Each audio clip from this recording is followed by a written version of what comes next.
जब से चुनाव खत्म हुआ है तब से जो है धीरे-धीरे एक-एक करके बहुत सारे लोग जो हैं पवन सिंह से दूरी बना रहे हैं। बहुत सारे लोग। माने 1, 2, 3 को कौन कहा जाए, अब तो धीरे-धीरे लग रहा है कि पवन सिंह का पूरा टीम ही खाली हो जाएगा, ऐसा स्थिति हो गया है। स्टार्टिंग हुआ सबसे पहले दीपक सिंह से, जो कि पवन सिंह के सबसे अच्छे दोस्त हैं, सबसे सच्चे दोस्त हैं, ईमानदार दोस्त हैं, पवन सिंह के हनुमान कहे जाते हैं। हर वक़्त पवन सिंह के साथ दिखाई देते हैं। वो दीपक सिंह चुनाव खत्म होते ही सबसे पहले भागे। क्या कारण हुआ, क्या नहीं तो कोई बताया नहीं। कहा गया कि दीपक सिंह बहुत सारा पैसा का जो है घपला किए वगैरह-वगैरह दीपक सिंह पर आरोप लगाया गया। लेकिन दीपक सिंह ने इस पर एक शब्द भी कुछ नहीं कहा और चुपचाप से वो साइड हो गए। इसके अलावा पवन सिंह के एक और बहुत ही जिगरी दोस्त हैं, जो कि भोजपुरी इंडस्ट्री से तो नहीं हैं, लेकिन उनके बचपन के दोस्त वो भी हैं। वो भी इन दिनों चुनाव के पहले से ही जो है वो पवन सिंह के साथ वो भी दिखाई नहीं दे रहे हैं। ज्योति सिंह जो कि पवन सिंह की पत्नी हैं, धर्मपत्नी हैं, जिनका मुद्दा जो है तलाक का मुद्दा भी चल रहा है अभी कोर्ट में। और जो ज्योति सिंह पवन सिंह के लिए तपती धूप में चुनाव प्रचार करते हुए भी नज़र आ रही थी, वो भी जो है चुनाव के बाद से गायब है। और इन लोगों का तो कुछ कन्फर्म ही नहीं हो रहा है कि इन लोग का होगा क्या? इन लोग का रिश्ता का होगा क्या? ये लोग साथ में रहेगा कि तलाक होगा? ये भी अभी तक स्पष्ट नहीं हो पा रहा है। पवन सिंह अभी तक इस पर कुछ बोल नहीं रहे हैं। 3 लोग हो गया। उसके बाद धीरे-धीरे सब कुछ ठीक चल रहा था, अपना जो भी चल रहा था, गाना-वाना आ रहा था। इसी बीच पवन सिंह का जो है बर्थडे आता है और उम्मीद होता है कि बहुत सारे लोग आएँगे, लेकिन कोई दिखता ही नहीं है। भोजपुरी इंडस्ट्री से मतलब ना के बराबर लोग दिखता है। उसके बाद अनुपमा यादव का इंटरव्यू आता है और अनुपमा यादव तो और भाई बहुत सारा मतलब एकदम राज़ें खोल दी, खुलासा कर दी, इतना सारा खुलासा कर दी कि मतलब कहना ही क्या है। कोई चाह के भी अब अनुपमा यादव को नहीं कह सकता है कि वो गलत है, क्योंकि जो भी बोली है इंटरव्यू में, वो सब कहीं न कहीं सच्चे बोली है। तो चाह के भी नहीं कह सकते। तो अनुपमा यादव भी पवन सिंह की टीम से गायब हैं। उसके बाद आस्था सिंह, जो कि पवन सिंह के साथ पहला ही फ़िल्म आया सूर्यवंशम, और पहला फ़िल्म ही जो है सुपर डुपर हिट हो गया। और उस फ़िल्म की हीरोइन आस्था सिंह भी जो है, पता नहीं क्या बात हुआ इन दोनों में, और पवन सिंह जो है आस्था सिंह से भी गुस्सा हो गए और आस्था सिंह भी पवन सिंह की टीम से गेट आउट। पवन सिंह के परम भक्त, माने ये लोग कहता है कि हम लोग पवनवादी हैं, पवन सिंह हमारे गुरु हैं, भगवान हैं, वगैरह-वगैरह शब्दों का संबोधन करता है लोग। निर्भय प्रताप सिंह, दीपक सिंह राजपूत और एक और क्रिएटर है अविनाश सिंह राजपूत। ये तीनों क्रिएटर लोग अचानक से जो है, इन लोगों का तो पहले अपने में चल रहा था कंट्रोवर्सी, अभी 1 महीने पहले दीपक सिंह और निर्भय सिंह का आपस में ही कंट्रोवर्सी चल रहा था। बट फिर दोनों एक हो गए और फिर एक होने के बाद दोनों पवन सिंह का टीम छोड़ दिया और खेसारी लाल यादव की टीम में शामिल हो गए। जी हाँ, कल जो है खेसारी लाल यादव का एक सॉन्ग का इवेंट था और उस इवेंट में निर्भय सिंह आए थे, दीपक सिंह आए थे और पूरा फुल्ली जो है खुलेआम इन्होंने जो है खेसारी लाल को सपोर्ट किया, खेसारी लाल के समर्थन में आ गए। यहाँ तक कि 1 दिन पहले निर्भय सिंह जो हैं लाइव भी आए थे और लाइव आकर बहुत कुछ जो है पवन सिंह को बोले थे भाई, पता नहीं क्या-क्या बोले थे, हम ठीक से पूरा लाइव नहीं देखे। बोल रहा है लोग कि उधर का जो है काम-वाम नहीं देता था लोग, पवन सिंह का टीम खराब है, पवन सिंह के जो मैनेजर हैं, चाहे टीम मेंबर है, वो लोग रिस्पेक्ट नहीं देता है, इज़्ज़त नहीं करता है। वहीं खेसारी लाल हो या खेसारी लाल का टीम हो, ये लोग पूरा रिस्पेक्ट देता है, इज़्ज़त देता है। और स्वाभिमान से तो भाई कोई समझौता नहीं कर सकता है। चाहे अमीर हो, चाहे गरीब हो, हर किसी का अपना एक इज़्ज़त होता है, सेल्फ रिस्पेक्ट होता है। और पैसा सब कुछ नहीं होता है, ठीक है? भले आपके पास पैसा है वो अलग बात है, लेकिन इज़्ज़त से समझौता नहीं। जहाँ पे इज़्ज़त रहेगा वहीं पे आदमी जाएगा।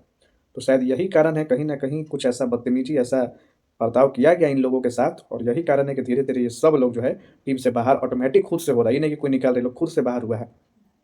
अनुपमा यादव भी ये बोली कि भाई अगर आप स्वाभिमानी हैं तो हमारा भी तो स्वाभिमान है, हम भी तो स्वाभिमानी हैं।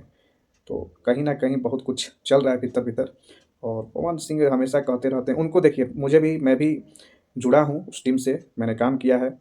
इलेक्शन के टाइम में मैं खुद वहाँ पर 5 दिन 6 दिन था, तो मैंने भी देखा कि कमी तो है।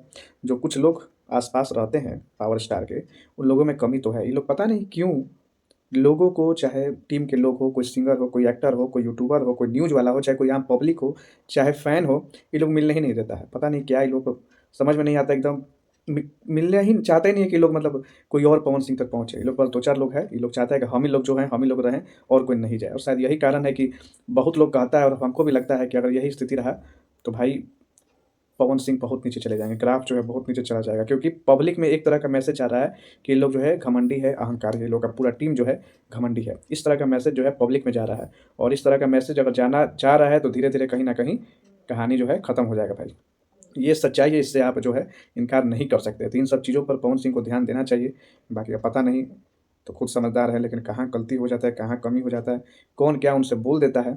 बहुत तरह का बात है, बात तो इतना है कि अब क्या ही बोला जाए। लेकिन अब जो फैन्स हैं लोग, वो लोग समझता नहीं है। फैन्स को लगता है कि अब कोई 2 बात बोल देगा तो फैन्स को लगता है कि लोग पवन सिंह को टारगेट कर रहा है, चाहे पवन सिंह के नाम पे व्यू बटोर रहा है। अरे भैया, व्यू क्या बटोरेगा कोई? अगर व्यू बटोरना है तो ऐसा थोड़ी ना है कि पवन सिंह के नाम पे व्यू जाता है। अच्छा, खेसारी लाल के ही नाम पे व्यू जाता है। व्यूज़ किसी का भी नाम लीजिएगा तो सबके नाम पे जो है व्यूज़ ही आता है भाई। कोई भी टॉपिक उठाइएगा तो उस पे व्यूज़ आता ही आता है, ऐसा नहीं है। तो ये कहना कि फलानवा के नाम से व्यूज आता है, ये बहुत बड़ा गलतफहमी है इन लोगों का। लेकिन अब जिसको चमचागिरी करना है, चापलूसी करना है, तो इसी तरह की बात करता है। तो हम तो यही कहेंगे कि भाई जो लोग भी इनके सपोर्ट में वीडियो बनाते हैं, सच्चाई बताइए, वीडियो में सच बोलिए, जो सही है उसको सही कहिए, जो गलत है उसको गलत कहिए। ना तो अपना तो पेट पे लात मरबे कीजिएगा, साथ ही साथ उनका भी, अगला का भी करियर चौपट होगा। देखिए रहे हैं जो स्थिति है अभी, गाना वाना भी अभी वही हाल है, फिल्म उलिम आ नहीं रहा है, फैंस जो है डिमांड कर रहा है फिल्म का कोई अता पता है नहीं। बहुत तरह का समस्या है। तो पता चल रहा है भाई, जो जो व्यक्ति खुले मंच से रो देता है, हर बार रोता है, चाहे पिछला साल का बर्थडे हो, चाहे इस साल का बर्थडे हो, मंच से बताइए, इतना बड़ा स्टार, पावर स्टार, और वो अपना बर्थडे के दिन मंच से रोने लगे, मामूली बात है महाराज, बहुत बड़ा बात है। लेकिन अब इस सब चीज़ पे कोई बात नहीं करता है, यही तो बात है, इस सब चीज़ पर, इस सब टॉपिक पे बात नहीं करता है। तो इसी को कहते हैं चापलूसी। तो अभी वो गाना आया था सड़िया के पिन, जो कि सुपर फ्लॉप हो गया, उस पर भी कोई बात नहीं किया। जो भी दो चार यूट्यूबर है लोग, अभी तक इस पर बात नहीं किया कि उस गाने का भाई क्या हुआ, आखिर क्यों फ्लॉप हो गया। गाना अगर हिट हो रहा है तो उस पर तो बात हो रहा है कि गाना इससे हो गया, वैसे हो गया। और जब गाना फ्लॉप हो रहा है तो उस पर कौन बात करेगा। सड़िया के पिन सुपर फ्लॉप हो गया है, एक दिन, 1 से 1.5 दिन हो गया, एक दिन का 1.5 दिन हो गया, 1.5 दिन में मात्र 1 मिलियन व्यूज़ हुआ है, तो गाना सुपर फ्लॉप हो गया है। लेकिन उस पर कोई बात नहीं कर रहा। अब एक और गाना आने वाला है काला टीका, वो भी अब सुन रहे हैं कि वो गाना शायद नहीं आएगा, पोस्टर आ गया है, सुनने में आ रहा है कि वो गाना किसी कारण से नहीं आएगा। अब देखना यह है कि गाना आता है कि नहीं आता है, और आता है तो क्या स्थिति होता है उस गाने का, ये देखने लायक होगा। बाकी वीडियो बहुत लंबा हो गया है, जो लोग भी वीडियो को शुरू से लास्ट तक देखे हैं, आप सभी को धन्यवाद है। और जो लोग नहीं देखे भाई, लास्ट तक देखिएगा और इस वीडियो को जो है शेयर कीजिएगा, और सच्चाई को एक्सेप्ट कीजिए। सच सच होता है, और हम लोग भी जो है, जो भी बोलते हैं भाई स्पष्ट बोलते हैं, ठीक है। जो गलत है वो गलत है, जो कमी है वो कमी है, और इंसान को जो है कमी बताना चाहिए, तब ना होगा। अब गाना फ्लॉप हुआ है तो उस पर तो कोई बात नहीं कर रहा है, उस पर बात करता लोग कि आखिर क्यों फ्लॉप हुआ, गाना बढ़िया नहीं था, गाना का लाइन बढ़िया नहीं था, गाना का मतलब शूटिंग बढ़िया नहीं हुआ था, क्या क्या कमी हो गई, गाना फ्लॉप हो गया, वो भी इतना बुरा तरह से फ्लॉप कि 1.5 दिन में 1 मिलियन व्यूज आ रहा है, पूरी तरह से फ्लॉप। इस पर तो बात करना चाहिए, लेकिन लोग बात नहीं कर रहा है, क्योंकि इस पर बात करेगा तो फिर बदनामी हो जाएगा ना।